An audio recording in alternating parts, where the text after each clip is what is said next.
എല്ലാം കൂടി ഇവിടെ ഒന്നേ ഉള്ളൂ.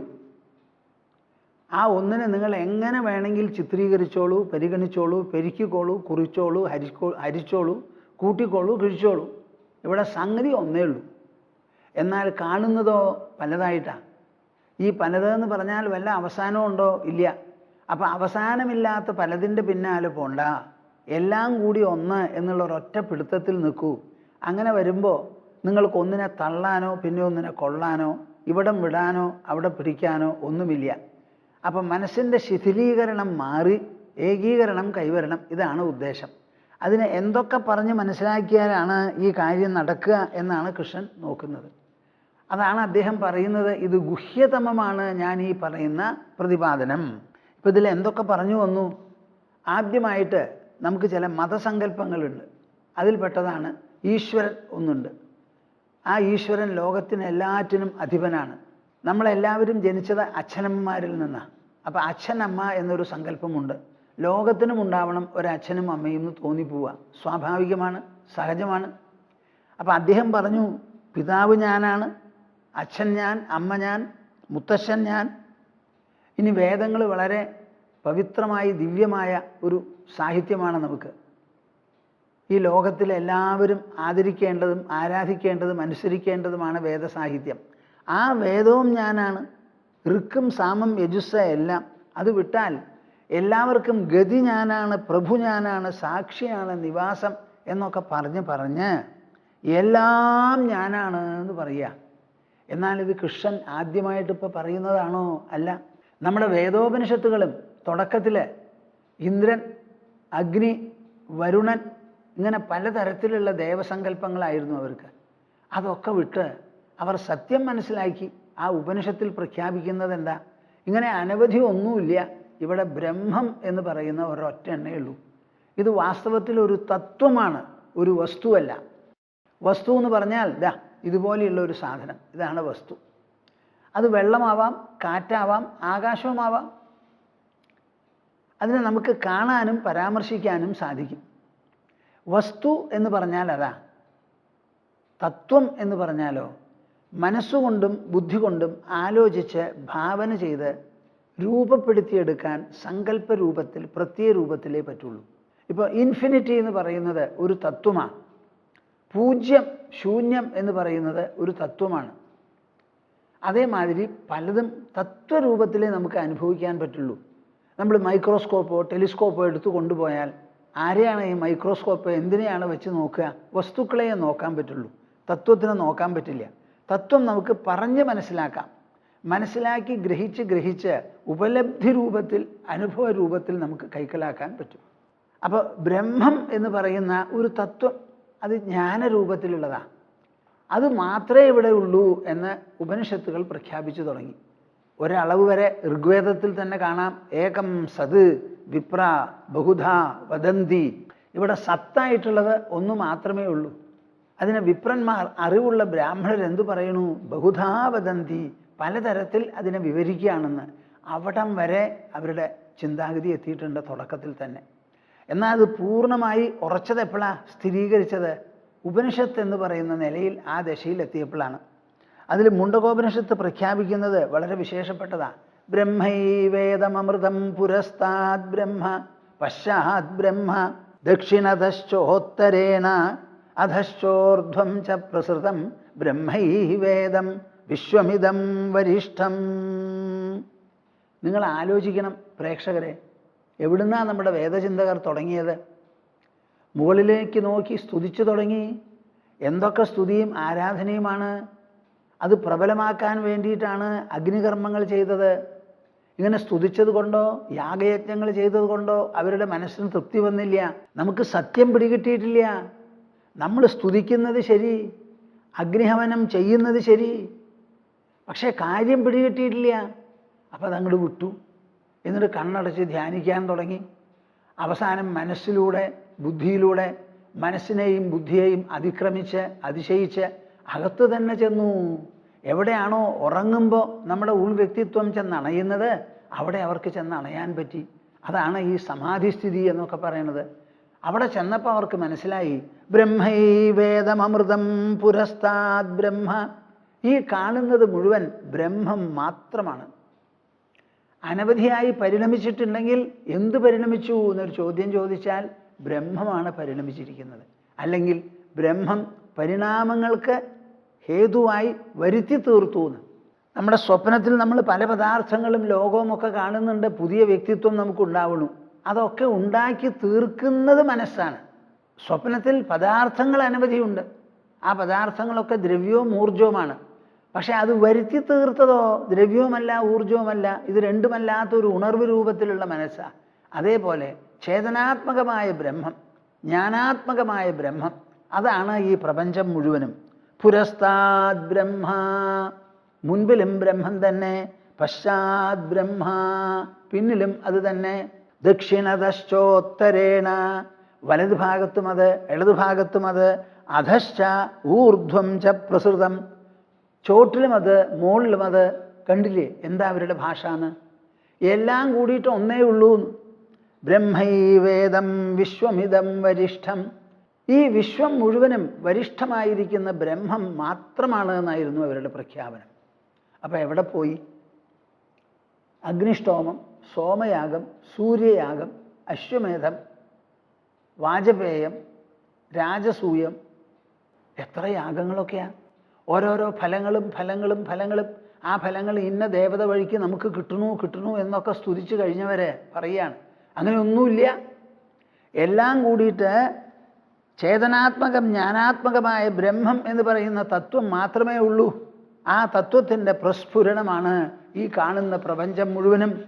ദ്രവ്യമതിൻ്റെ സ്ഫുരണം, ഊർജമതിൻ്റെ സ്ഫുരണം, ദ്രവ്യോർജങ്ങൾക്ക് അപ്പുറമുള്ള മനസ്സതിൻ്റെ സ്ഫുരണം, ബുദ്ധി അതിൻ്റെ സ്ഫുരണം, അഹങ്കാരം അതിൻ്റെ സ്ഫുരണം, ഇവയ്ക്കെല്ലാം അതീതമായിരിക്കുന്ന അന്തരാത്മാവ് ഞാൻ എന്ന് പറയുന്ന പ്രത്യയത്തിന് വിഷയമായ സത്യം, അതും അത് തന്നെ അത് തന്നെ അത് തന്നെ. ഇങ്ങനെ എല്ലാം ഒന്നാണ് എന്ന് ഉപനിഷത്ത് പറഞ്ഞതുപോലെ കൃഷ്ണനും 9-ാമത്തെ അധ്യായത്തിൽ എല്ലാം ഒന്ന് എന്ന് പറയുക. അപ്പോൾ ഈ ലോകത്തിൻ്റെ ഗതി ഞാനാണ്, അച്ഛൻ ഞാനാണ്, അമ്മ ഞാനാണ്, മുത്തശ്ശൻ ഞാനാണ്. ഇങ്ങനെ ഓരോ ദൈവങ്ങളെയും കുറിച്ച് പറഞ്ഞതിന് ശേഷം, ദേവനെയും കുറിച്ച് പറഞ്ഞതിന് ശേഷം ഇനി അദ്ദേഹം പറയുന്നത് എന്താ? ലോകത്തിൻ്റെ നിലനിൽപ്പിന് വേണ്ടി ഇവിടെ പലതരത്തിലുള്ള വൻതോതിലുള്ള ഘടകങ്ങളുണ്ട്, കോൺസ്റ്റിറ്റ്യുവൻസ് ഉണ്ട്. അതിനെപ്പറ്റി പറയുകയാണ്. ഈ ലോകം നിലനിൽക്കണമെങ്കിൽ, നമ്മുടെ ഭൂജീവിതം നിലനിൽക്കണമെങ്കിൽ സൂര്യപ്രകാശം, സൂര്യകിരണങ്ങൾ, സൂര്യതാപം വേണം. അപ്പോൾ തപിക്കുന്നതാരാ? തപിപ്പിക്കുന്നതാരാ? അതുമാതിരി വർഷം തരുന്നതാരാ? ആര് തരണു? ആര് നിർത്തുന്നു? അതിവൃഷ്ടി ഉണ്ടെങ്കിൽ എങ്ങനെ? ആ വൃഷ്ടി നിൽക്കുന്നത് എങ്ങനെ? ഇങ്ങനെ പലതും ഉണ്ടല്ലോ. അതെല്ലാം ഞാനാണെന്ന് പറയാം.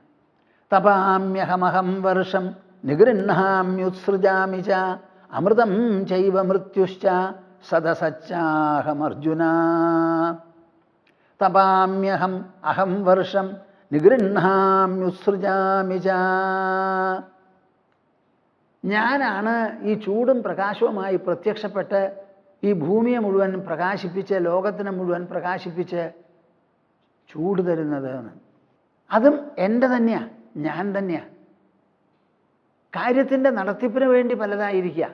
നമുക്ക് പിടിക്കാനും വീശാനും വേണ്ടിയിട്ട് കൈകൾ, നടക്കാനും ഇരിക്കാനും ഓടാനും കിടക്കാനും വേണ്ടി കാലുകൾ, ഭക്ഷണം കഴിക്കാൻ വായ, സംസാരിക്കാൻ നാവ്, ശ്വസിക്കാൻ മൂക്ക്, കാണാൻ കണ്ണ്. ഇതൊക്കെ ആയിത്തീർന്നിട്ടുള്ളത് ഒരേ ബീജമായിരിക്കുന്ന കോശമാണ്. ആ ബീജകോശത്തിൽ നിന്നാണ് ഈ ശരീരത്തിൻ്റെ അംഗോപാംഗങ്ങൾ മുഴുവനും ഉണ്ടായിരിക്കുന്നത്. ഒറ്റ കോശമാണ് മൂലം. അതേമാതിരി മൂലരൂപത്തിൽ ഞാനാണ്. പ്രവർത്തനങ്ങൾ വിവിധമായതുകൊണ്ടും വിവിധ ലക്ഷ്യങ്ങളും നേട്ടങ്ങളും ആവശ്യമുള്ളത് കൊണ്ടും ഞാൻ എന്തു ചെയ്യണു? ഇതൊക്കെ ആയിത്തീർന്നിരിക്കുക. അതുകൊണ്ട് തപിപ്പിക്കുന്ന സൂര്യൻ വേറെയാണ് എന്ന് നിങ്ങൾ വിചാരിക്കരുത്. ആ സൂര്യനെ നോക്കി ഒരു പ്രത്യേക ഈശ്വര ചിന്ത ആവശ്യമില്ല. മഴ പെയ്യണതും പെയ്യാതിരിക്കുന്നതിനും വേറെ ഒരു ദേവതയെ തെരഞ്ഞു പിടിക്കേണ്ട ആവശ്യമില്ല. ഞാൻ തന്നെയാണ് എല്ലാറ്റിൻ്റെയും പിന്നിൽ അധിവസിച്ചുകൊണ്ട് എല്ലാറ്റിനും കാരണഭൂതമായി ഈ വൈവിധ്യം മുഴുവനും അണയ്ക്കുന്നതും നിലനിർത്തുന്നതും. അമൃതം ചൈവ മൃത്യുശ്ച, ഇവിടെ ജീവിപ്പിക്കുന്നതും മരിപ്പിക്കുന്നതും ഞാനാണ്. ഒരു പിറന്ന കുട്ടി ജീവനോടുകൂടി ജനിച്ചിട്ടുണ്ടെങ്കിൽ ആ ജീവൻ ഞാനാണ്. ആ കുട്ടിക്ക് ഭക്ഷണം കഴിച്ചാൽ ആ ഭക്ഷണത്തിന് പചാമ്യന്നം ചതുർവിധം എന്ന് പറയുന്നത് പോലെ 4 തരത്തിലുള്ള ഭക്ഷണം ഞാൻ ദഹിപ്പിക്കണു. നമ്മൾ വായുടെ ഉള്ളിൽ കൂടി ആമാശയത്തിലേക്ക് കൊടുക്കുന്ന ഭക്ഷണം നിങ്ങൾക്കറിയാം എന്തൊക്കെയാ. അതിൽ എരിവുണ്ട്, പുളിയുണ്ട്, ഉപ്പുണ്ട്, ചവർപ്പുണ്ട്, മധുരമുണ്ട്, പലതരത്തിലുള്ള രസങ്ങൾ, ഷഡ്രസങ്ങളുണ്ട് അതിൽ. അങ്ങനെയുള്ള പല തരത്തിലുള്ള കട്ടിയായത്, വെള്ളമായത്, ഇതിൻ്റെ രണ്ടിൻ്റെയും മധ്യത്തിലുള്ളത്, ഇങ്ങനെ പലതുമാണ് വയറ്റിലേക്ക് പോണത്. അതിനെ ദഹിപ്പിച്ച് അവസാനം ഇത് ഒന്നുമല്ലാത്ത രക്തമാക്കി തീർക്കണു. കാറ്റ് ശ്വസിച്ച് എല്ലാ സെല്ലിലേക്കും എത്തിക്കണു. കാറ്റും വെള്ളവും ചൂടുമൊക്കെ ശരീരത്തിൽ സർവ്വവ്യാപിയാണ്. വാതം, പിത്തം, കഫം എന്നാണ് പറയുക. ഈ വാതപിത്ത കഫങ്ങൾ ശരീരത്തിൽ സർവ്വവ്യാപിനഃ എന്നാണ് ആയുർവേദം പറയുന്നത്. സർവ്വവ്യാപിയാണ് ഇത്രയും മൂന്നും. ഇങ്ങനെ എല്ലാ ദിക്കിലും വ്യാപിപ്പിച്ച് കൊണ്ടെത്തിക്കുന്നത് ആരാ? ഞാൻ. ജീവൻ എന്നുള്ള നിലയ്ക്ക് ശരീരത്തിൻ്റെ സർവ്വ അംഗോപാംഗങ്ങളെയും ഒരുപോലെ ഉജ്ജീവിപ്പിച്ച് അതാത് പ്രവർത്തനങ്ങൾ ചെയ്യിപ്പിച്ച് ഈ ശരീരം എന്ന് പറയുന്ന സംഘാതം വേണ്ടതുപോലെ ആരോഗ്യവത്തായി അതിൻ്റെ സമഗ്ര പ്രവർത്തനങ്ങളും ചെയ്യാൻ വേണ്ടി സംവേദനക്ഷമമാക്കി നിർത്തുന്നത് ഞാനാണെന്ന്. അതുപോലെ ഈ ശരീരത്തിന് ക്ഷീണവും ക്ഷയവും ഒക്കെ ഉണ്ടാക്കിയതിന് ശേഷം പരമാവധി ഒരു 21 വയസ്സ് വരെ നമ്മുടെ ശരീരം വളരൂ എന്ന് ഞാൻ പറയാറുണ്ട്. അത് കഴിഞ്ഞാൽ അടുത്ത ക്ഷണം മുതൽക്ക് ക്ഷയമാണ്.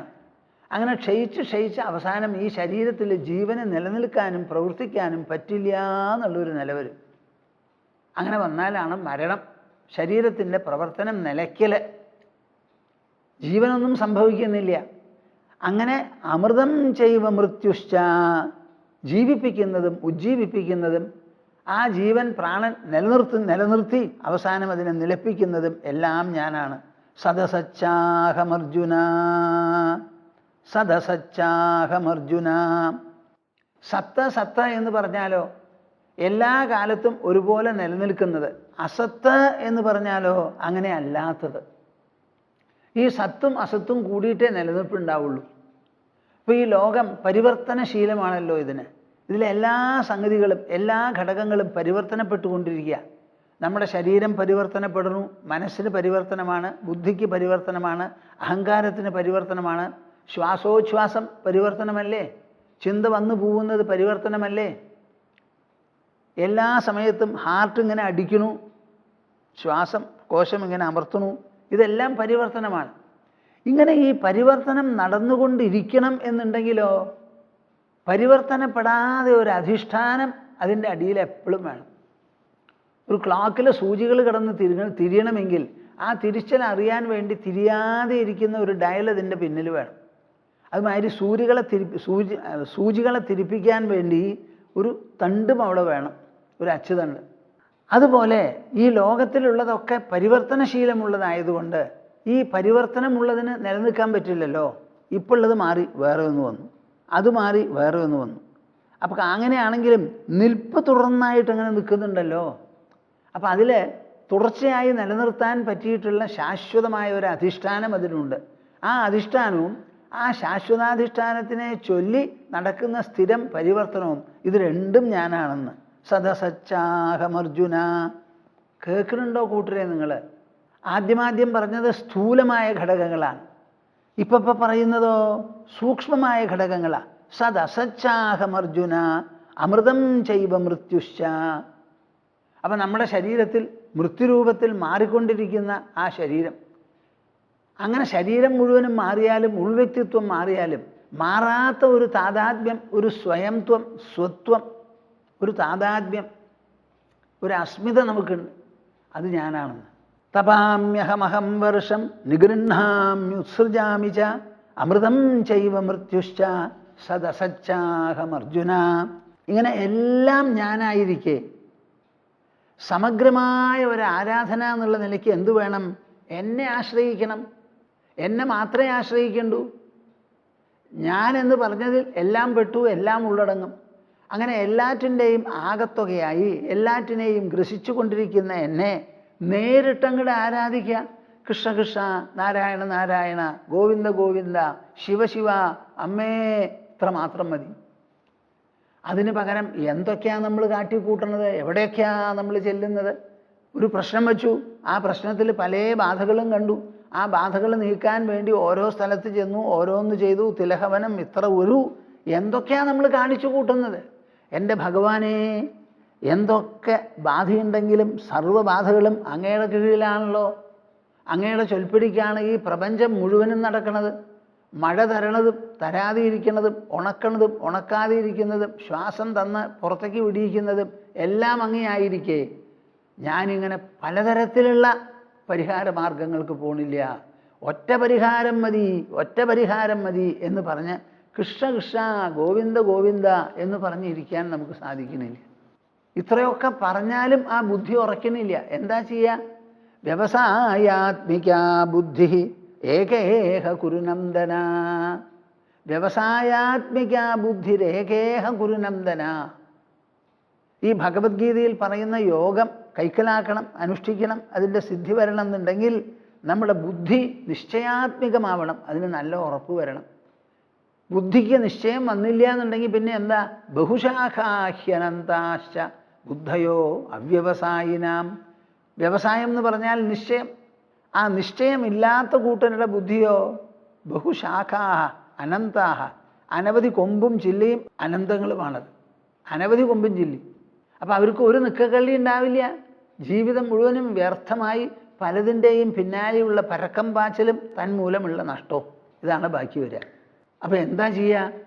മനുഷ്യരെ അല്പബുദ്ധികളായി അജ്ഞാനത്തിന് വിധേയമായി ഈ ഒന്ന് ഒന്ന് ഒന്ന് ഒന്ന് എന്നുള്ള സങ്കല്പം, പ്രത്യയം, വിശ്വാസം, നിഷ്ഠ അത് ഉറയ്ക്കാൻ പറ്റാതെ മുമ്പ് പറഞ്ഞുവല്ലോ, ചതുർവിധാ ഭജന്തേ മാം ജനാഹ സുഹൃതിനോർജുന ആർത്തോ ജിജ്ഞാസുരർത്ഥാർത്ഥി ജ്ഞാനീച്ച ഫലദർഷഭ.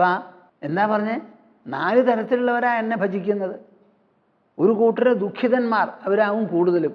പിന്നെ ഒരു കൂട്ടരോ ജിജ്ഞാസയുള്ളവർ, കാര്യം മനസ്സിലാക്കണം എന്ന് വിചാരിച്ച് ഭജന നടത്തുന്നവർ, എന്തെങ്കിലും പ്രത്യേക ലക്ഷ്യങ്ങൾ നിർവഹിക്കണം എന്ന് പറഞ്ഞ് ഭജിക്കുന്നവർ, പിന്നെ സത്യമറിഞ്ഞ് ഭഗവാനേ ഉള്ളൂ എന്ന് മനസ്സിലാക്കി അങ്ങനെ ഈശ്വര ഭജനം ചെയ്യുക. ഭഗവാനല്ലാതെ ഒന്നുമില്ല. അവരുടെ ദൃഷ്ടിയിൽ ഈശ്വരൻ ജ്ഞാനരൂപിയാണ്. അവർ കണ്ണുകൊണ്ട് നോക്കിയാലും ചെവി കൊണ്ട് കേട്ടാലും കിടന്നുറങ്ങിയാലും സ്വപ്നം കണ്ടാലും പോയാലും വന്നാലും എന്ത് ചെയ്താലും അവർക്കറിയാം ഞാനും എൻ്റെ ഈശ്വരനുമായിട്ടുള്ള ബന്ധത്തിന് ഒരു തരത്തിലുള്ള കുറവോ കറയോ കോട്ടമോ തട്ടുന്നില്ല. അങ്ങനെ 4 തരത്തിലാണ്. അപ്പം ലോകത്തിൽ മറ്റുള്ളവരാണ് കൂടുതൽ. അവരെന്ത് ചെയ്യണു? ത്രൈവിദ്യാമാം സോമപാഃ പൂതപാപാഃ യജ്ഞൈരിഷ്ട്വാ സ്വർഗതിം പ്രാർത്ഥയന്തേ തേ പുണ്യമാസാദ്യ സുരേന്ദ്രലോകം അശ്നന്തി ദിവ്യാൻ ദിവി ദേവഭോഗാൻ. കൃഷ്ണനുണ്ടല്ലോ, ഒന്നിനെയും നിന്ദിക്കില്ല.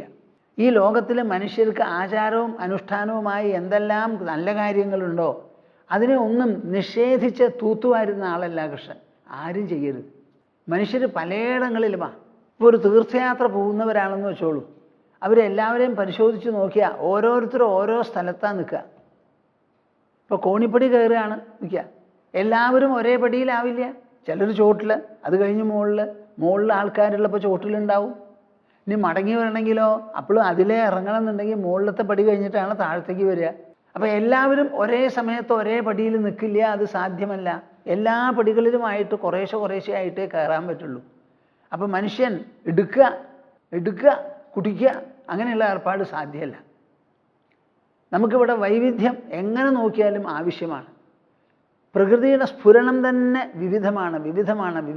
ഞാൻ എപ്പോഴും പറയും, variety is the expression of nature.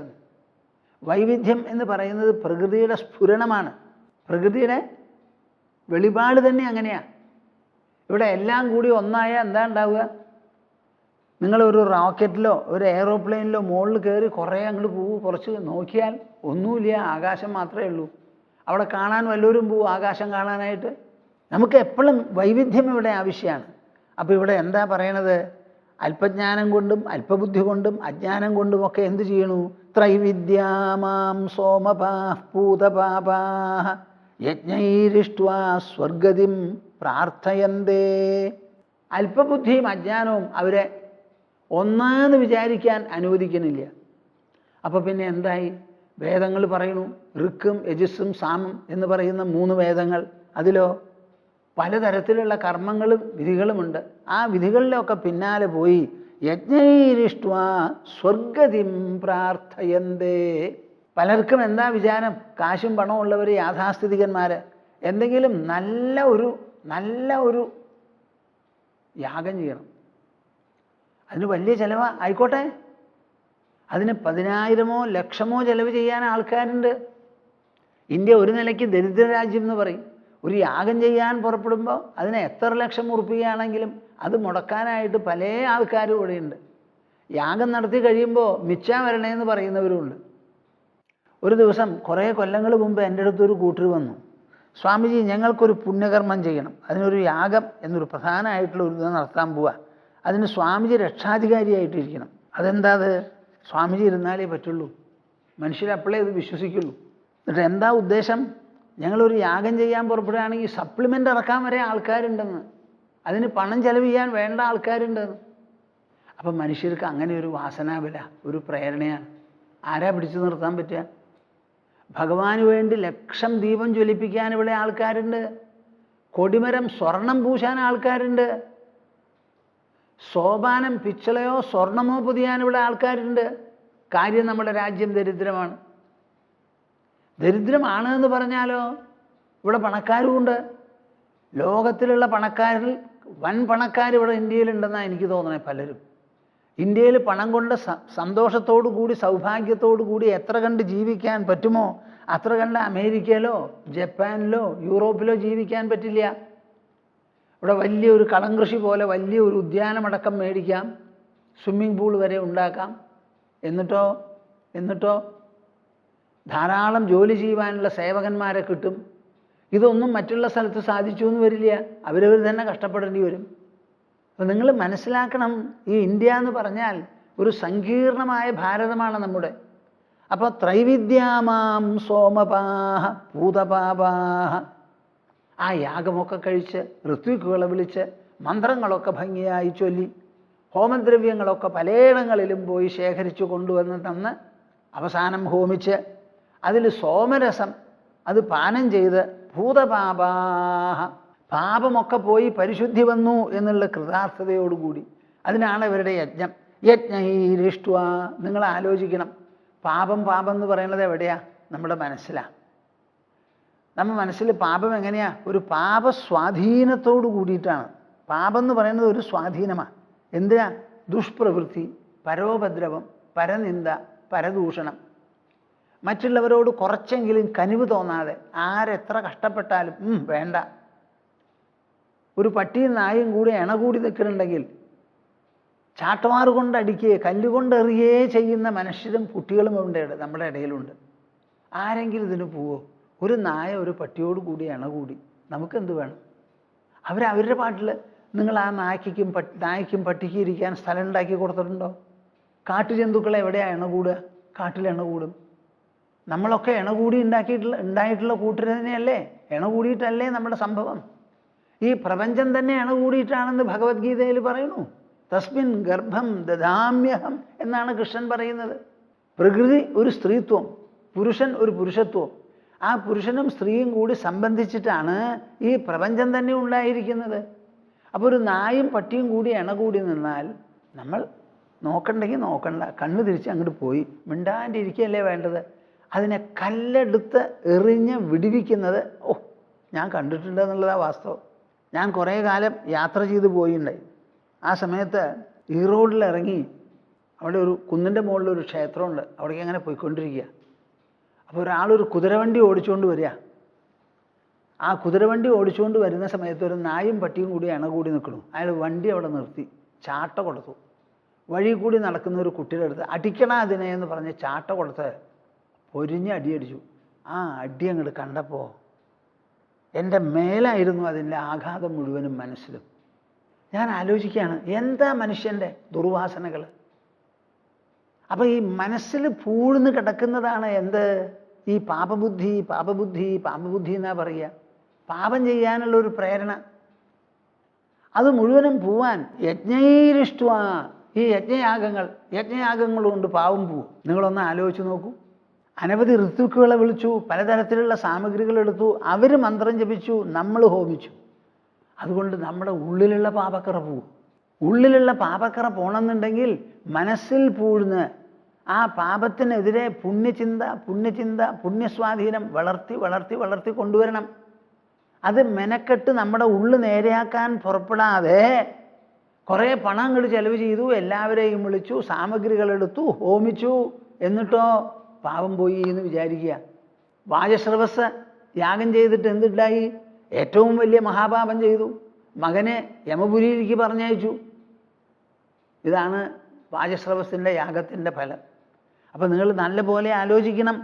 അറിവില്ലായ്മ, അല്പജ്ഞാനം, അജ്ഞാനം, അതാണ് ഇതിൻ്റെ പിന്നിൽ. യജ്ഞൈരിഷ്ട്വ, ഇത്ര വലിയ യാഗം കഴിച്ചിട്ട് അവരാവശ്യപ്പെടുന്നത് എന്താ? സ്വർഗതിം പ്രാർത്ഥയന്തേ. അവരുടെ വിചാരം പാപം പോയി ഇതാ. പാപം എപ്പോൾ പോയോ അപ്പോൾ പുണ്യവും പോവും. പാപം മാത്രമായിട്ട് പോവില്ലല്ലോ. പാപം പോയാൽ പുണ്യവും പോയി. നമുക്ക് ആവശ്യം പാപപുണ്യ നിർമുക്തിയാണ്. പാപമുക്തി മാത്രമല്ല, പാപവും പുണ്യവും ഒരുപോലെ പോകണം. ബുദ്ധിയുക്തോ ജഹാദീഹ ഉഭേ സുഹൃത ദുഷ്കൃതേ എന്ന് 2-ാമത്തെ അധ്യായത്തിൽ പറഞ്ഞു തന്നുല്ലോ. ആര്? കൃഷ്ണൻ. നമ്മുടെ ബുദ്ധിക്ക് വേണ്ടത്ര യോജിപ്പ്, യുക്തത വന്നു, പവിത്രത വന്നു എന്നുണ്ടെങ്കിൽ സുഹൃതവും ദുഷ്കൃതവും രണ്ടും ഉപേക്ഷിക്കും നമ്മളെന്ന്. അപ്പം നമ്മൾ ഇത്ര വലിയ യജ്ഞവും യാഗവും ചെയ്തിട്ട് പറയുന്നത് എന്താ? സ്വർഗതിം പ്രാർത്ഥയന്തേ. കേൾക്കുന്നുണ്ടോ പ്രേക്ഷകരെ നിങ്ങൾ? സ്വർഗമാണ് അവർ അഭിലഷിക്കുന്നത്. സ്വർഗം എന്ന് പറഞ്ഞാൽ നരകം വേണ്ടാന്ന്. അപ്പം അവരുടെ മനസ്സിൽ സ്വർഗനരകങ്ങളാണ് സ്വാധീനം ചെലുത്തുന്നത്, പാപപുണ്യങ്ങളാണ് സ്വാധീനം ചെലുത്തുന്നത്. യജ്ഞം ചെയ്തിട്ട് കിട്ടുന്നത് എന്താ? സ്വർഗതി. സത്വശുദ്ധി തേടുന്നില്ല അവർ. പൂർണ്ണമായ പവിത്രത വേണം. ആ ബ്രഹ്മം എന്നുള്ളൊരു തോന്നലുണ്ടാവരുത്. ഭഗവാൻ മാത്രമേ ഇവിടെ പാടുള്ളൂ. ശർക്കരയ്ക്ക് അകം പുറയില്ല, രണ്ടും സ്വീറ്റാണെന്ന് പറഞ്ഞ മാതിരി ഈ ലോകം, ഈ വിശ്വം, ഈ സൃഷ്ടി, ജഗത്ത് മുഴുവനും വിഷ്ണുമയമാണ്, ബ്രഹ്മമയമാണ്, നാരായണമയമാണ്. അങ്ങനെയുള്ള സമഗ്രമായ ഒരു ഏകചിന്തയാണ് നമുക്ക് ആവശ്യം. ആ ഏകചിന്ത വരാൻ വേണ്ടിയിട്ടാണ് ഈ പുണ്യകർമ്മങ്ങൾ ചെയ്യേണ്ടത്. ഇവിടെ പുണ്യകർമ്മം ചെയ്തിട്ട് ആവശ്യപ്പെടുന്നത് എന്താ? സ്വർഗതിം പ്രാർത്ഥയന്തേ. കണ്ടോ വിവേകമില്ലായ്മ? അതിനാണ് ഈ 9-ാം അധ്യായത്തിൽ എല്ലാം ഞാനാണ്, എല്ലാം ഞാനാണ്. എന്നിട്ട് എവിടേക്ക് എത്തിക്കണു എന്നുള്ളത് നിങ്ങൾക്ക് കാണാം. എവിടെയാണ് കൊണ്ട് അവസാനിപ്പിക്കാൻ പോണേന്ന്. സ്വർഗതിം പ്രാർത്ഥയന്തേ. ഓക്കെ, അങ്ങനെയായി. എന്നിട്ടോ തേ പുണ്യമാസാദ്യ സുരേന്ദ്രലോകം അശ്നന്തി ദിവ്യാൻ ദിവി ദേവഭോഗാൻ. അങ്ങനെ പുണ്യം കിട്ടിയാലോ എന്തുണ്ടാവും? പുണ്യം സമ്പാദിച്ച് സുരേന്ദ്രലോകം, ഇന്ദ്രൻ്റെ ലോകത്തിലേക്ക് ചെല്ലണു. അശ്നന്തി ദിവ്യാൻ ദിവി ദേവഭോഗാൻ. അവിടെ സ്വർഗത്തിലുള്ള ഭോഗങ്ങൾ അവർ അനുഭവിക്കുന്നു. ഇപ്പോൾ ഇവിടെ എന്താ ചെയ്യണത്? ഭൂമിയിലുള്ള ഭോഗങ്ങൾ അനുഭവിക്കുന്നു. ഈ അനുഭവിക്കുന്നവൻ ഇവൻ തന്നെയാണ്. ഇവൻ സ്വർഗത്തിൽ പോയാലും ഇവിടെ ഭൗമമായ ഭോഗങ്ങൾ അനുഭവിക്കുന്ന മാതിരി അവിടെ സ്വർഭോഗങ്ങൾ അനുഭവിക്കുന്നു. എന്താ വ്യത്യാസം? വല്ല വ്യത്യാസമുണ്ടോ? സ്ഥലവ്യത്യാസമല്ലേ ഉള്ളൂ. ഇവിടെയും അനുഭവിക്കുന്നത് സുഖം, സുഖസാമഗ്രികൾ. അവിടെയോ? അവിടെയും സൗഖ്യം, സൗഖ്യസാമഗ്രികൾ. അനുഭവിക്കുന്നവൻ ഒന്നാണ്. നമുക്കിപ്പം 3 തരത്തിലുള്ള അനുഭവമാണ് ഇവിടെ ഉള്ളത്. ജാഗ്രത്തിൽ ഇന്ദ്രിയങ്ങളിലൂടെ സ്ഥൂല അനുഭവങ്ങളാണ്. സ്വപ്നത്തിലോ നമ്മുടെ ഉള്ളിൽ അതേമാതിരിയുള്ള ഒരു സ്ഥൂല അനുഭവമാണ്. ഉറക്കത്തിലോ ഒന്നുമില്ലാതെ കൂർക്കൻ വലിച്ച് കിടന്നുറങ്ങുന്ന സുഖം. ഇതൊക്കെ സുഖം തന്നെയാണ്. ഇനിത് ഒന്നും പോരാതെ ഒരു സ്വർഗസുഖം വേണത്രേ അവൻ.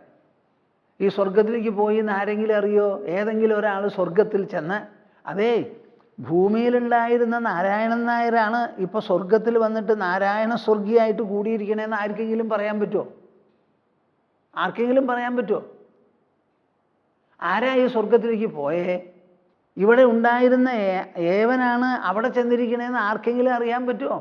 ഒരാൾ നിങ്ങൾ എനിക്ക് കാണിച്ചു തരൂ സ്വർഗം അനുഭവിച്ചു. അതെ, ഞാൻ യാഗമൊക്കെ ചെയ്തു, സ്വർഗത്തിലേക്ക് ചെന്നു, പരമസുഖമായിരുന്നു, അവിടെ ഇന്നതൊക്കെയാണ് സ്ഥിതിഗതികൾ, ഫോട്ടോ പിടിച്ച് കൊണ്ടുവന്നിരിക്കണോ മൊബൈൽ എന്ന് പറയാൻ ആരെങ്കിലും ഉണ്ടോ അവിടെ? ഇല്ല, ഇല്ല, ഉണ്ടാകൂല. നമ്മുടെ മനസ്സിലുള്ള ഒരു അഭിലാഷമാണ്. വേദങ്ങൾ അങ്ങനെ പറഞ്ഞിരിക്കണു, അതുകൊണ്ടത് വാസ്തവമാവും. ഞാനത് ചെയ്തു, അതുകൊണ്ട് സ്വർഗം കിട്ടും എന്ന് വിചാരിക്കുകയാണ്. പോട്ടെ, കിട്ടിയെന്ന് തന്നെ ഇരിക്കട്ടെ, എന്തുണ്ടാവും? സ്വർഗസുഖം അനുഭവിക്കാനായി നിങ്ങൾക്കൊരു സർട്ടിഫിക്കറ്റ് യജ്ഞം കൊണ്ടാണ് കിട്ടിയിരിക്കുന്നത്. ആ യജ്ഞം എത്ര ദിവസം ചെയ്തു? ഒരാഴ്ചയോ 10 ദിവസമോ 2 ദിവസമോ ചെയ്തിട്ടുണ്ടാവും. അപ്പം 2 ദിവസം കൊണ്ട് സമ്പാദിച്ച പുണ്യത്തിൻ്റെ ബലത്താൽ നിങ്ങൾക്ക് സ്വർഗവാസം കിട്ടിയെങ്കിലും എത്ര കാലം അവിടെ കൂടാൻ പറ്റും? 2 മാസമോ 2 കൊല്ലോ പരമാവധി 20 കൊല്ലോ അവിടെ കൂടും. എന്ത് കാര്യവും കാരണത്തിന് അനുഗുണമായി അനുസരിച്ചേ ഉണ്ടാവുള്ളൂ. അപ്പോൾ സ്വർഗവാസത്തിനുള്ള ഒരു സർട്ടിഫിക്കറ്റ് നിങ്ങൾ ഇവിടുന്ന് സമ്പാദിച്ചു. എങ്ങനെ? കുറേ പണം ചെലവ് ചെയ്തു, പുണ്യകർമ്മം ചെയ്തു. എത്ര ദിവസം ഉണ്ടത്? ഒരു വ്രതം, 1 മാസമായിക്കോട്ടെ. 1 മാസം പുണ്യകർമ്മം ചെയ്തതിന് ഫലമായി എത്ര കാലം നിങ്ങൾ സ്വർഗത്തിലുണ്ടാവും? നിങ്ങൾ ആലോചിച്ച് നോക്കണം. ആലോചനയെ പിടിച്ച് നിർത്തരുത്. സ്വർഗം എങ്ങനെ കിട്ടണു? അവിടെ എങ്ങനെ അധിവസിക്കണു? ഇഹലോകത്തിൽ ചെയ്ത പുണ്യകർമ്മത്തിൻ്റെ ഫലമായി ആ പുണ്യകർമ്മത്തിനൊരു തുടക്കവും അവസാനവും ഉണ്ടെങ്കിൽ അവിടെ ഉണ്ടാവുമല്ലോ. തേ പുണ്യമാസാദ്യ സുരേന്ദ്രലോകം അശ്നന്തി ദിവ്യാൻ ദിവി ദേവഭോഗാൻ. സ്വർഗത്തിൽ ദേവഭോഗങ്ങളെല്ലാം അവരനുഭവിക്കണു. അനുഭവിച്ചിട്ട് അവിടെ തന്നെ അങ്ങനെ കൂടുന്നുണ്ടോ? ആ വക വിഷമൊന്നും വിചാരിക്കരുതാ നിങ്ങൾ. അങ്ങനെ കൂടാൻ സാധ്യമല്ല. കർമ്മശാസ്ത്രത്തിന് തന്നെ വിരോധമാണത്. ഏത് കർമ്മം ചെയ്താലും അതിൻ്റെ ഫലം ആ കർമ്മത്തിനെ അനുസരിച്ച് പരിമിതമായിരിക്കും. ആ പരിമിതമായ ഒരു ഫലം ഒരിക്കലും ഉണ്ടാവില്ല. അപ്പം എന്താ കൃഷ്ണൻ പറയണത്? തേതം ഭുക്വാ സ്വർഗലോകം വിശാലം. ഒന്ന് കേൾക്കുവപ്പാ, എത്ര നല്ല വൃത്തത്തിലാണ് ഈ 2 ശ്ലോകങ്ങൾ. തേതം ഭുക്വാ സ്വർഗലോകം വിശാലം ക്ഷീണേ പുണ്യേ മർത്യലോകം വിശന്തി. ഏവം ത്രയീ ധർമ്മമനുപ്രപന്ന ഗതാഗതം കാമകാമാ ലഭന്തെ. തേതം ഭുക്വാ സ്വർഗലോകം വിശാലം. ഭൂമി വളരെ പരിമിതമാണ്. നിങ്ങൾക്ക് എത്ര സ്ഥലം ഇവിടെ കിട്ടിയാലും എത്രയാ? 100 ഏക്കർ കിട്ടിക്കോട്ടെ. നിങ്ങൾ ഇരിക്കണതോ ഒരു 2500 1500 ചതുരശ്ര അടിയുള്ള ഒരു വീട്ടിലായിരിക്കും. അതിൽ നിങ്ങളുടെ മുറിയോ എത്രയുണ്ടാവും? നിങ്ങൾ തന്നെ പറയും. ഒരു 200 പരമാവധി 250 അടി വിസ്താരം ഉണ്ടാവും. ഈ ഭൂമി തന്നെ പരിമിതമാണ്. ആകാശത്തോടു കൂടി തട്ടിച്ചു നോക്കുമ്പോൾ ഈ ഭൂമിക്ക് എത്ര വലിപ്പമുണ്ട്? അതിൻ്റെ ഏതോ ഒരു ചെറിയ തുണ്ടിൽ കേരളത്തിൽ ഒരു ജില്ലയിൽ, തൃശ്ശൂർ ജില്ലയിൽ അല്ലെങ്കിൽ തിരുവനന്തപുരം ജില്ലയിൽ ഒരു പഞ്ചായത്തിൽ, ഒരു ഗ്രാമത്തിൽ, ഒരു തെരുവിൽ, ഒരു വീട്ടിലാണ് താമസം. അതുപോലെയല്ല സ്വർഗം എന്ന് പറഞ്ഞാൽ വളരെ വിശാല. മുകളിലേക്ക് അങ്ങോട്ട് കയറിയാൽ എത്ര വേണമെങ്കിൽ ആവാം. എത്രയോ ഭൂമിയോളം വലിപ്പമുള്ള സ്വർഗമുണ്ടാവും. തേതം ഭുക്വാ സ്വർഗലോകം വിശാലം. അവിടെ പോയാൽ ഇതുപോലെ രജിസ്ട്രേഷനൊന്നും ആവശ്യമില്ല, പരിമിതിയില്ല. സ്വർവാസിയായിട്ട് ഇഷ്ടം പോലെ സഞ്ചരിക്കാം. അപ്പോൾ വിശാലമാണ്. പക്ഷേ ഒരു കാര്യമുണ്ട്, അവിടെ ദീർഘകാലം താമസിക്കാമെന്ന് നിങ്ങൾ വിചാരിക്കരുത്. ക്ഷീണേ പുണ്യേ മർത്യലോകം വിശന്തി. അവിടുത്തെ പുണ്യം ക്ഷയിച്ചിട്ടാണ് മർത്യനായി മനുഷ്യനായി വന്ന് ജനിക്കുന്നത്. കേൾക്കുന്നുണ്ടോ പ്രേക്ഷകരെ നിങ്ങൾ? ഈ ഒരു പ്രസ്താവന നിങ്ങൾ സമ്മതിക്കുന്ന പക്ഷം നിങ്ങളൊക്കെ ഇപ്പോൾ മനുഷ്യരല്ലേ? അതെ. അപ്പം നിങ്ങൾക്ക് മനുഷ്യത്വം എങ്ങനെ കിട്ടി? സ്വർഗലോകത്തിൽ താമസിച്ച് പുണ്യം കഴിഞ്ഞപ്പോൾ മനുഷ്യരായിട്ട് വന്നതാ. ഇനിയും നിങ്ങൾ പുണ്യം ചെയ്ത് സ്വർഗലോകം മേടിച്ച് പിന്നെയും തിരിച്ചു വരാൻ പുറപ്പെടുന്നതിലേറെ വിഡ്ഢിത്തമുണ്ടോ? ഇപ്പം തന്നെ നമ്മൾ പുണ്യം തീർന്നിട്ടാണ് പാപബലം കൊണ്ടാണ് ഇപ്പോൾ ഇവിടെ താഴ്ത്തു വന്നിരിക്കുന്നത്. ഇനിയും പുണ്യം ചെയ്താലോ പിന്നെയും ഇവിടെ മടങ്ങി വരേണ്ടി വരും. അതിങ്ങനെ എത്രാമത്തെ തവണയാണ് അപ്പം നിങ്ങൾ വന്നിരിക്കണേന്ന് ആരെങ്കിലും പറയുമോ? സാധാരണ ജ്യോത്സ്യന്മാരുടെ അടുത്ത് പോയാൽ ആ ഭാഗം ചിന്തിക്കാറില്ല, ചിന്തിക്കാൻ പറ്റുമോയെന്നും അറിയില്ല. അതെ, ഇതെനിക്ക് എത്രാമത്തെ മനുഷ്യജന്മ, എത്ര തവണ ഞാൻ സ്വർഗത്തിലേക്ക് പോയി, എന്താ ഈ മടങ്ങി വരാൻ കാരണം? എൻ്റെ പുണ്യകർമ്മത്തിന് മാത്രമേ പുണ്യഫലമുള്ളൂ. ഞാൻ ചെയ്ത പുണ്യകർമ്മത്തിന് പുണ്യഫലമുണ്ടെങ്കിൽ ഞാൻ ചെയ്യുന്ന പാപകർമ്മത്തിന് പാപഫലവുമുണ്ടല്ലോ. പുണ്യകർമ്മം എത്രയാണ് നിങ്ങൾ ചെയ്യുക? ഒന്ന് എൻ്റെ അടുത്ത് പറയൂ. നിങ്ങൾ ക്ഷേത്രത്തിൽ പോണത് എത്ര നേരം, എത്ര ദിവസമാണ്? ഒരു ദിവസത്തിൽ 24 മണിക്കൂർ, ഒരു കൊല്ലത്തിൽ 365 ദിവസം. അങ്ങനെ നിങ്ങളുടെ ആയുസ് 60 80 75 വയസ്സായിരിക്കും. 75 വയസ്സുകാലം ഭൂമിയിൽ ജീവിച്ച് എത്ര മണിക്കൂർ നിങ്ങൾ ജീവിച്ചോ അതിൻ്റെ എത്ര ഭാഗം വരും നിങ്ങളുടെ പുണ്യകർമ്മം? ഒന്ന് പറഞ്ഞു തരൂ. 50% വരുമോ? എങ്ങനെയാണ് സ്വാമിജി അത്? സമയത്തിൻ്റെ പകുതി ഭാഗം ഞങ്ങൾ ക്ഷേത്രത്തിൽ പോകണില്ല. പോട്ടെ 25 ഉണ്ടോ? അതുമില്ല. പിന്നെ എത്രയുണ്ട്? ഡെസിമൽ കണക്കിനേ ഉള്ളൂ, ദശാംശം ശതാംശമൊക്കെ ഉള്ളൂ. എന്തു പറയുന്നു? പുണ്യം കൊണ്ട് നമുക്ക് ജീവിക്കാം എന്ന് വിചാരിക്കരുത്. തേതം ഭുക്ത്വാ സ്വർഗലോകം വിശാലം ക്ഷീണേ പുണ്യേ. അവിടെ നിങ്ങളുടെ പുണ്യം ക്ഷീണമായാൽ മർത്യലോകം വിശന്തി. അവിടുന്ന് എങ്ങാനും ഇങ്ങോട്ട് താഴത്ത് വീണാലുണ്ടല്ലോ, പുണ്യം കഴിഞ്ഞിട്ടാണ് വീണത്. അപ്പോൾ പാപിയുടെ കൂടെ അവിടെ ആരെങ്കിലും മടങ്ങി വരുമോ നമ്മളെ കൊണ്ടുവരാൻ? പോകാനേ ട്രാൻസ്പോർട്ടുള്ളൂ. ഈ ഇലക്ഷൻ കാലത്ത് ചിലപ്പോഴൊക്കെ വോട്ട് ചെയ്യാൻ കൂട്ടിക്കൊണ്ടുപോകും, തിരിച്ചു കൊണ്ടുവരുമ്പോഴേക്കും വാഹനം ഉണ്ടാവില്ല. അവർ വോട്ട് കിട്ടണതാണല്ലോ പ്രധാനം. അതുപോലെ സ്വർഗത്തിൽ താമസിപ്പിക്കാൻ കൊണ്ടുപോകാൻ ആൾക്കാരുണ്ടാവും. മടക്കി വരാൻ നിങ്ങൾക്കൊന്നും കിട്ടില്ല, ചിലപ്പോൾ താഴത്തേക്ക് ഉന്തി ഉരുട്ടിയെന്നും വരാം. എന്ത് വീഴ്ചയാവും അത് നിങ്ങൾ ആലോചിച്ച് നോക്കൂ. ക്ഷീണേ പുണ്യേ മർത്യലോകം വിശന്തി ഏവം ത്രയീധർമ്മമനുപ്രപന്നാഃ. ഇങ്ങനെ പോക്കും വരവും താമസവും പോക്കും വരവും താമസവും പോക്കും വരവും താമസവുമായിട്ട് ഋക്കിലും യജുസ്സിലും സാമസ്ഥിലും പറഞ്ഞിട്ടുള്ള കർമ്മങ്ങളൊക്കെ ചെയ്തിട്ട് ഗതാഗതം കാമകാമാലഭന്തേ. പോയി വന്നിരിക്കുന്നതാണ് ഇവിടെ കാമം. വേറെ ഒന്നും നമുക്ക് കിട്ടാൻ പോണില്ല. അങ്ങനെ എത്രയോ തവണ പോയി വന്നതാണ്. ഇനിയും ഇതേമാതിരി പോകാനും വരാനും കൂടി പുണ്യകർമ്മം ചെയ്ത് സ്വർഗലോകം സമ്പാദിക്കാമെന്ന് പുറപ്പെട്ടാൽ ഇതിലേറെ വങ്കത്തം ഭോഷ്കുണ്ടോ എന്ന് നിങ്ങൾ തന്നെ ആലോചിച്ച് നോക്കൂ. പക്ഷേ അതും ലോകത്തിൽ മനുഷ്യർ ഇഷ്ടപ്പെടുന്നതാണ്. അവർക്ക് അതാണ് ഇഷ്ടം. വലിയ കാര്യം ചെയ്ത് വലിയ നേട്ടമെടുക്കണം എന്ന് വിചാരിക്കുന്നത് വളരെ കുറവാണ്. എനിക്ക് ചെറിയ കാര്യം ചെയ്ത് ചെറിയ നേട്ടം മതി എന്ന് പറയുന്നവരാണ് കൂടുതൽ. അത് ക്ഷണികമാണ്, നശ്വരമാണെന്ന് പറഞ്ഞാൽ മനസ്സിലേശനില്ല. ഇതിനെപ്പറ്റി വളരെ വിവരിച്ച് എവിടെ പറഞ്ഞിട്ടുണ്ട്? മുണ്ടകോപനിഷത്തിൽ പറഞ്ഞിട്ടുണ്ട്. പഴയ കാലത്ത് ഞാൻ എപ്പോഴെങ്കിലും പറഞ്ഞിട്ടുണ്ടാവും, ഒരിക്കൽ കൂടി പറയാം. ഇതൊക്കെ വലിയ വലിയ വാക്കുകളാണ്, നിങ്ങൾ അറിയേണ്ടതുമാണ്. മുണ്ടകോപനിഷത്തിലുള്ള ശ്ലോകങ്ങളാണിത്. തദേതത് സത്യം മന്ത്രേഷു കർമാണി കവയോ യാന്യപശ്യം സ്ഥാനി ത്രേതായാം ബഹുധാ സന്തതാനി താന്യാചരഥ നിയതം സത്യകാമാ യേശവഃ പന്ഥാഃ സുഹൃതസ്യ ലോകേ. എന്തെങ്കിലും ഒരു സത്യം പ്രസ്താവിക്കാനോ പ്രതിപാദിക്കാനോ പുറപ്പെടുമ്പോൾ അതിനൊരു വർണ്ണശബളമായ ഒരു തുടക്കം വേണം. അപ്പം ഞാൻ നിങ്ങളോടൊരു കാര്യം പറയാൻ പോകുമ്പോൾ ആ കാര്യത്തിനൊരു പശ്ചാത്തലവും ഒരു തുടക്കവും ഒരു പൊടിപ്പും ഒരു തൊങ്ങലും ഒക്കെ ഉണ്ടെങ്കിലേ നന്നാവുള്ളൂ. കൃഷ്ണൻ അർജുനന് ഗീത ഉപദേശിച്ചു. തൃപ്തിയാവില്ല മനുഷ്യർക്ക്. ആരാ ഉപദേശിച്ചേ? കൃഷ്ണൻ. ആർക്കാ? അർജുനന്. എപ്പോഴാ? യുദ്ധാവസരത്തിൽ. എവിടെ? കുരുക്ഷേത്രത്തിൽ. കുരുക്ഷേത്രത്തിൽ പെട്ടെന്ന് അങ്ങോട്ട് ഉപദേശിക്കേ അല്ല. കുരുക്ഷേത്രത്തിൽ യുദ്ധസന്നാഹങ്ങളൊക്കെ കഴിഞ്ഞു, എല്ലാവരും വന്നു നിരന്നു. പാണ്ഡവസേനയുണ്ട്, കൗരവസേനയുണ്ട്. പാണ്ഡവസേനയെ നയിക്കുന്നു ദൃഷ്ടദ്യുമ്നൻ, കൗരവസേനയെ നയിക്കുന്നു ഭീഷ്മപിതാമഹൻ. അവരാണ് മുമ്പ് വന്നത്. പിന്നീട് പാണ്ഡവസേന വന്നെത്തി. എല്ലാവരും കൂടി വന്നു നിന്നു. വന്ന് നിന്ന സമയത്ത് ദുര്യോധൻ ഓടിച്ചെന്നു ആരുടെ അടുക്കിലേക്ക്? ആചാര്യൻ്റെ അടുത്ത്. എന്നിട്ടോ, ആചാര്യ എനിക്കൊരു സംശയമുണ്ടേ, ഒരു നിർദ്ദേശം തരണേ എന്ന് പറയുകയല്ല ചെയ്തത്. പിന്നെയോ ആചാര്യനെ ഉപദേശിക്കുമാർ വിമർശനാത്മകമായി സംസാരിക്കാൻ തുടങ്ങി. സംസാരം മൂത്ത് വന്നപ്പോൾ ഇത് തരം താഴ്ത്തി, ഇത് താളം തെറ്റണു എന്ന് കണ്ട ഭീഷ്മൻ എന്ത് ചെയ്തു? സിംഹത്തിനെ പോലെ ഗർജിച്ച് സിംഹഗർജനം പുറപ്പിടിച്ച് ശംഖ് അങ്ങോട്ട് വിളിച്ചു. അപ്പോൾ പിന്നെ മിണ്ടില്ലല്ലോ. ഭീഷ്മൻ ശംഖ് വിളിക്കേണ്ട താമസം എല്ലാവരും കൂടി പറപറേ പുറുപുറു എന്ന് പറഞ്ഞ് അങ്ങോട്ട് വിളിച്ചു. അത് കഴിഞ്ഞ് ഇപ്പുറത്ത് വിളിക്കാനോ ആരാ?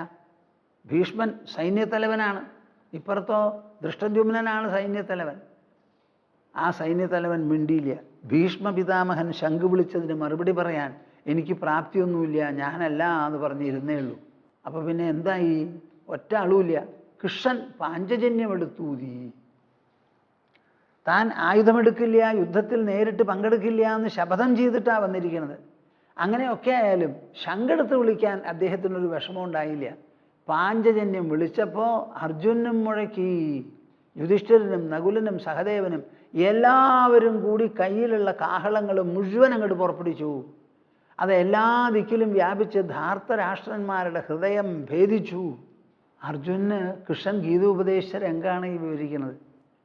ഇതൊക്കെ കഴിഞ്ഞപ്പോൾ യുദ്ധം തുടങ്ങണം. അർജുനന് അപ്പോഴാണ് തോന്നിയത് സൈന്യത്തെ ഒന്ന് പരിശോധിക്കണമെന്ന്. സൈന്യ പരിശോധന നടത്തിക്കളയാമെന്ന് പറഞ്ഞ് കൃഷ്ണനോട് പറഞ്ഞു, തേര് തെളിച്ചു കൊണ്ടുപോയി നിർത്തൂ, ഞാൻ നോക്കട്ടെ ഇരു സൈന്യത്തെയും. കൃഷ്ണൻ തെളിച്ചു തേര്, കൊണ്ടുപോയി നിർത്തി ഭീഷ്മൻ്റെയും ദ്രോണൻ്റെയും മുൻപിൽ. അപ്പോഴാണ് അർജുനന് അയ്യത്തട എന്നൊരു തടയുണ്ടായത്. ആ അയ്യത്തട തീർക്കാൻ വേണ്ടി ഉപദേശിച്ചതാണ് ഭഗവത്ഗീത. ഭഗവത്ഗീതയിലേക്ക് വരാനുള്ളൊരു മുഖവുരയാണ്. ഈ നരേഷൻ എന്ന് പറയുന്നുണ്ടല്ലോ, ഒരു കഥനം.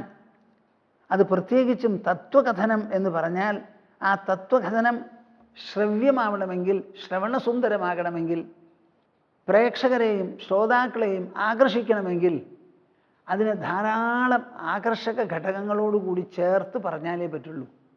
ഇവിടെയും കൂടി കൃഷ്ണൻ എന്താ പറയണത്? ഞാൻ ആദ്യം പറഞ്ഞത് ഗുഹ്യം, പിന്നെ പറഞ്ഞത് ഗുഹ്യതരം. ഇതാ അർജുന, കൃഷ്ണൻ പറയാണ് ഞാൻ ഗുഹ്യതമം പറയാൻ പോണൂന്ന്. അപ്പം അർജുനൻ്റെ ശ്രദ്ധ കൂടുതൽ ശ്രദ്ധയില്ലാതെ ഇരിക്കുമോ? ആകർഷിക്കപ്പെടുമല്ലോ. അപ്പോൾ എന്ത് പറയുന്നതിനും ഒരു മര്യാദയുണ്ട്.